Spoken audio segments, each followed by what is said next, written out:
Barusan lagi ngapain tuh? Tapi jangan langsung tengok.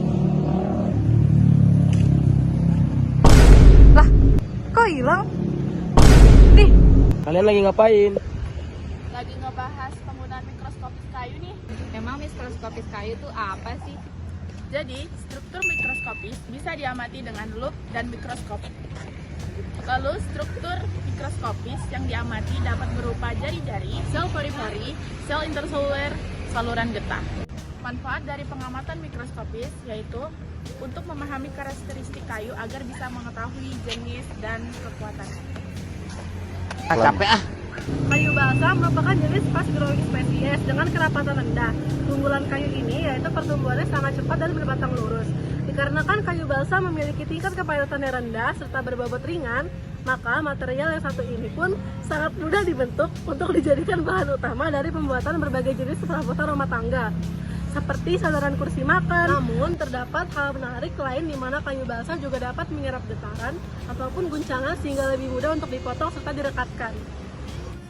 Jadi, kayu balsa itu memiliki beberapa kelebihan seperti ringan, mudah diolah, terus kuat. Kemampuan mengapungnya juga, kayunya memiliki kemampuan alami untuk mengapung di air. kekurangan yang perlu kita ketahui, rentan terhadap kerusakan. Balsa adalah bahan yang cukup laku dan rentan terhadap kerusakan fisik. Ini membuatnya tidak cocok untuk menjadi proyek-proyek yang mungkin mengalami tekanan atau keausan berlebihan. Yang kedua, rentan terhadap serangan hama. Kayunya cukup rentan terhadap serangan hama yang seperti rayap, sehingga perlu perawatan yang tepat. Kayu bangkirai dengan nama Leucaena leaves merupakan dari famili Diceraceae. Kayu ini banyak ditemukan hampir di seluruh daerah Kalimantan. Secara umum, warna kayu terasea itu kuning kecoklatan, sedangkan bagian bubahnya itu lebih muda, cenderung coklat hingga kekuningan.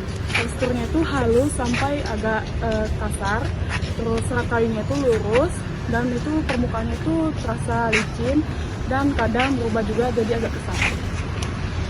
Pori-pori dari kayu ini kebanyakan berdiri sendiri atau yang disebut dengan soliter, tapi ada juga yang ngumpul secara sejajar atau yang disebut dengan radial, lalu juga miring atau ke samping yang disebut dengan tangensial.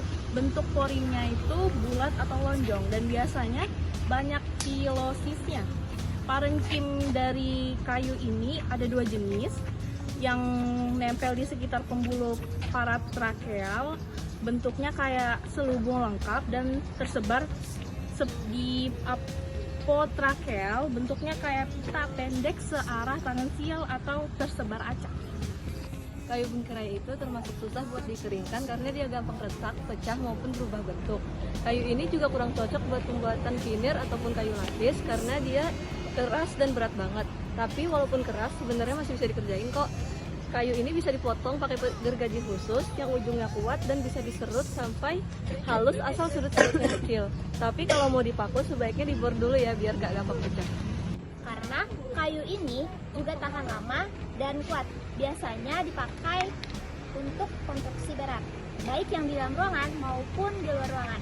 Contohnya itu ada pembuatan jembatan, tiang listrik, dan juga pembuatan rumah. Kesimpulan yang kami dapat yaitu kayu balsa dan kayu bangkirai memiliki karakteristik yang berbeda dan digunakan untuk keperluan yang juga berbeda sesuai dengan sifat masing-masing.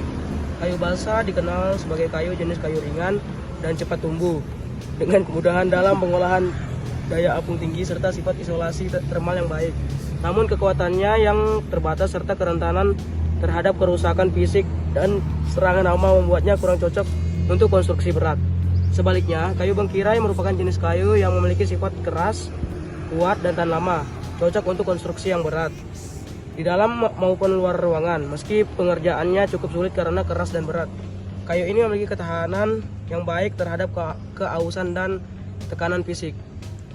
Dengan demikian, pemilihan kayu balsa atau kayu bangkirai harus disesuaikan dengan kebutuhan dan tujuan penggunaannya, yaitu kayu balsa untuk aplikasi ringan dan mudah dibentuk, dan sedangkan kayu bangkirai untuk struktur yang membutuhkan kekuatan atau ketahanan tinggi.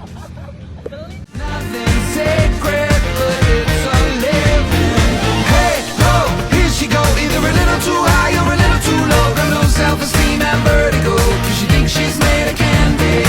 Hey ho, here she go,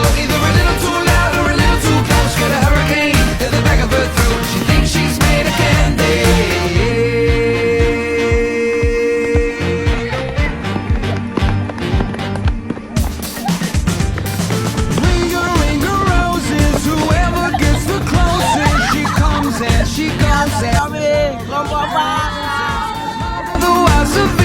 Kelompok 4C